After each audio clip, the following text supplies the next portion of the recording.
नमस्कार दोस्तों, स्वागत है आपका भारत वाक्य में। तो अभी लेटेस्ट न्यूज़ जो निकल के आ रही है अभी, वो ये है कि इंडिया ने अरुणाचल प्रदेश के कुछ लोकेशंस को नेम्स दिए हैं एंड जिसकी वजह से जो चाइना है वो काफ़ी ज़्यादा फ्यूरियस है। सिर्फ किसी जगह का नाम चेंज करने से इंटरनेशनल कंट्रोवर्सी हो सकती है मे बी। इंडिया ने अरुणाचल प्रदेश में 27 लोकेशंस और जियोग्राफिकल फीचर्स को अपने ऑफिशियल मैप्स पर स्टैंडर्डाइज कर दिया है और चाइना ने इस पर स्ट्रॉन्ग ऑब्जेक्शन रेस किया है।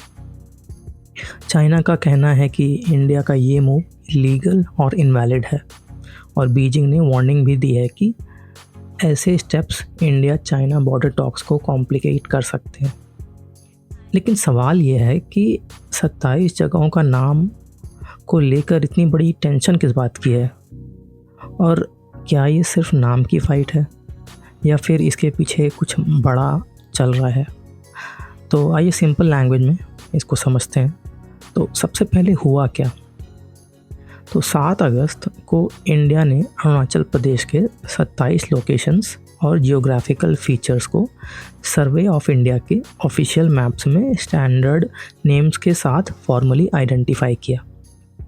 इनमें 21 land areas, 4 mountain passes, 1 lake और 1 मेमोरियल शामिल है। ये एक्सरसाइज अरुणाचल प्रदेश गवर्नमेंट के कॉन्स्टिट्यूशन के साथ की गई। गवर्नमेंट के अकॉर्डिंग इसका पर्पस है कि लोकेशंस की एक्यूरेट आइडेंटिफिकेशन और पब्लिक अवेयरनेस इंश्योर करना।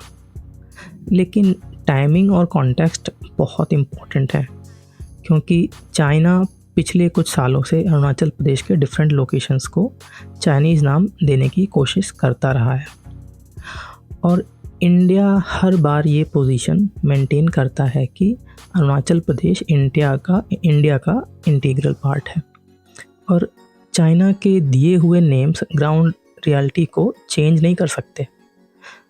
तो बेसिकली चाइना अपने नेम्स यूज़ कर रहा था और अब इंडिया ने ऑफिशियल मैप्स में इंडियन स्टैंडर्ड नेम्स को फॉर्मली पुट किया है।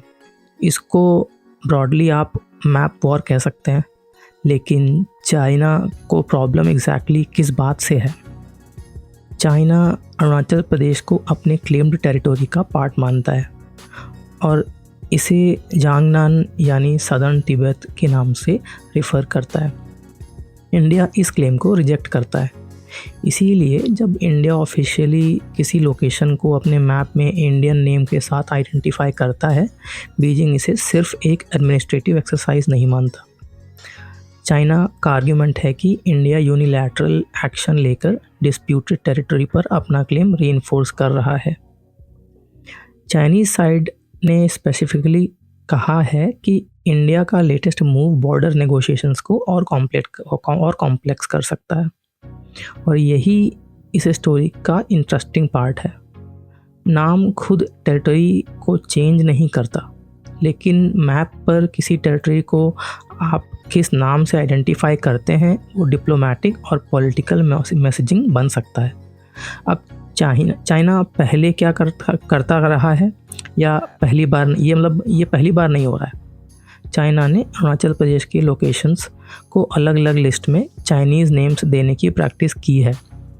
2017 में पहली लिस्ट में 6 लोकेशंस के नाम अनाउंस किए गए थे। उसके बाद 2021 में 15 और लोकेशंस, 2023 में 11 अगेन और 2024 में चाइना ने 30 लोकेशंस का नाम अनाउंस किया। इंडिया ने इन मूव्स को कंसिस्टेंटली रिजेक्ट किया। तो इंडिया का लेटेस्ट मूव भी इसी लॉन्ग रनिंग नेमिंग डिस्प्यूट को कॉन्टेक्स्ट में देख के किया जा रहा है। लेकिन इंडिया ने अभी ये स्टेप क्यों लिया? यहाँ एक इम्पोर्टेंट पॉइंट ये है, इंडिया और चाइना के बीच बॉर्डर इशू अभी भी अनरिजॉल्व्ड है, लेकिन दोनों कंट्रीज़ के बीच टॉक्स भी चल रहे हैं। सिर्फ कुछ दिनों पहले 7 अगस्त को इंडिया ने कहा था कि latest India China border talks में बॉर्डर पर पीस और ट्रैंक्विलिटी मेंटेन करने की इम्पोर्टेंस पर डिस्कशन चल रहा है दोनों साइड्स ने बाउंड्री डेलिमिनेशन, बॉर्डर मैनेजमेंट और कोऑर्डिनेशन जैसे इश्यूज भी डिस्कस किए और उसके ऑलमोस्ट इमीडिएटली बाद इंडिया ने 27 लोकेशंस अपने ऑफिशियल मैप्स में स्टैंडर्डाइज कर दिए। इसकी टाइमिंग जो है वो बहुत इंटरेस्टिंग है। एक तरफ बॉर्डर टॉक्स कंटिन्यू हो रही हैं और दूसरी तरफ दोनों कंट्रीज़ अपने टेरिटोरियल पोजीशंस को स्ट्रांगली कम्युनिकेट भी कर रहे हैं। क्या इसका मतलब इंडिया चाइना वॉर होने वाली है? बिल्कुल नहीं।